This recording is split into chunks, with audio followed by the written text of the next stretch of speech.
CMR shopping mall ఆడి శ్రావణం అతిపెద్ద KG sale up to 61% offer 1+1 combo offer. So ఇప్పుడే shopping చేయండి.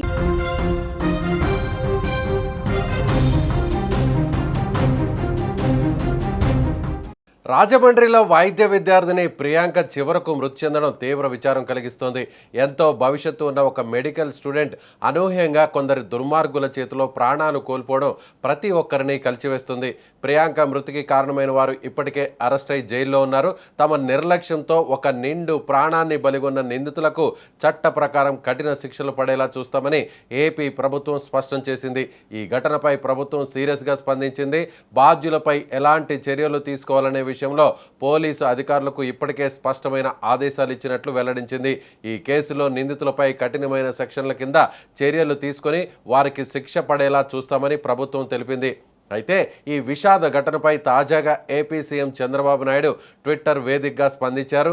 ఇంతకు ఆయన ఏం రాసుకొచ్చారో ఓసారి చూద్దాం. రాజమండ్రిలో యువకులు తీవ్ర నిర్లక్ష్యంతో మద్యం మత్తులో కారుతో ఢీకొట్టిన ఘటనలో గాయపడిన వైద్య విద్యార్థిని ప్రియాంక మృతి చెందారనే వార్త తీవ్ర విచారం కలిగించింది. ఎంతో భవిష్యత్తు ఉన్న ఒక వైద్య విద్యార్థిని ఇలా ప్రాణాలు కోల్పోవడం నన్ను కలిచివేస్తోందని అన్నారు. ఈ ఘటన అత్యంత బాధాకరం. ప్రియాంక మృతికి కారణమైన వారు ఇప్పటికే అరెస్ట్ జైల్లో ఉన్నారు. తమ నిర్లక్ష్యంతో నిండు ప్రాణం తీసిన వారికి కఠిన శిక్షలు పడేలా చూస్తామని హామీ ఇచ్చారు. ఈ విషయంలో పోలీస్ అధికారులకు స్పష్టమైన ఆదేశాలు ఇచ్చామని, కఠిన సెక్షన్లతో నిందితులకు శిక్షలు పడేలా చూస్తాం.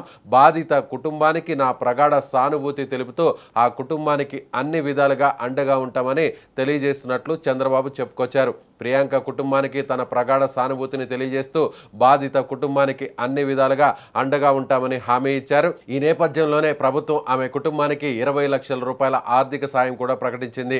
కుటుంబ సభ్యులు తీవ్ర విషాదంలో ఉన్న సమయంలో ప్రభుత్వం ఇచ్చిన ఈ భరోసా వారికి కొంత ధైర్యాన్ని ఇస్తుందని పలువురు అభిప్రాయపడుతున్నారు. ప్రియాంక మృతి ఒక కుటుంబానికి తీరని లోటు. అదే సమయంలో సమాజానికి ఒక గట్టి హెచ్చరికనే చెప్పాలి. నిర్లక్ష్యంగా డ్రైవింగ్ చేస్తే దాని ఫలితం ఎంత విషాదకరంగా ఉంటుందో ఈ ఘటన మరోసారి గుర్తు చేస్తుంది.